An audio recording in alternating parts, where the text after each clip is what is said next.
Yes, nongeye kuguha ikaze kuri KCC Free TV. Niba ari ubwa mbere ugeze kuri ino channel ndagusaba kubanza gukanda subscribe kugira ngo uzajye ubona andi makuru mashya kugezaho entertainment yo mu Rwanda.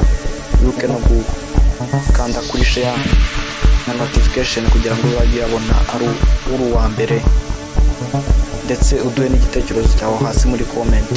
Kuri uyu munsi rero tugiye kugaruka ku bukwe bw'umukobwa Festina ukina muri filime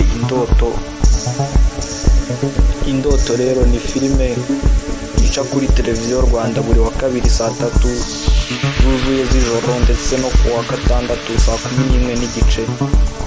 Uyu Nyiransengiyumva Agnes muzi nka Festina muri iyi filime Indoto akina ari umukozi wo mu rugo, nyuma boss bakaza kumutera inda.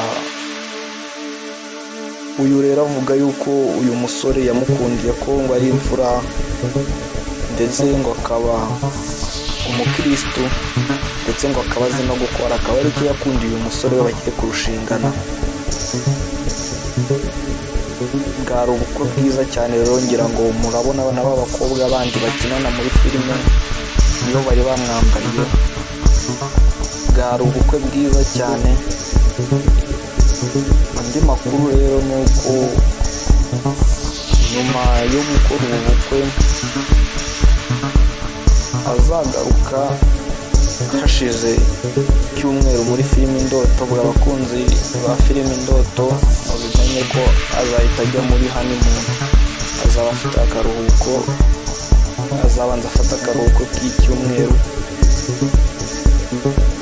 Kugira ngo murareba amafoto yabo, bwari ubukwe bwiza cyane. Nkibutsa niba utarakanda subscribe cyangwa ngo wandike kandi kugira ngo uzajye ubona andi makuru mashya entertainment yo mu Rwanda tuzajya tukugezaho.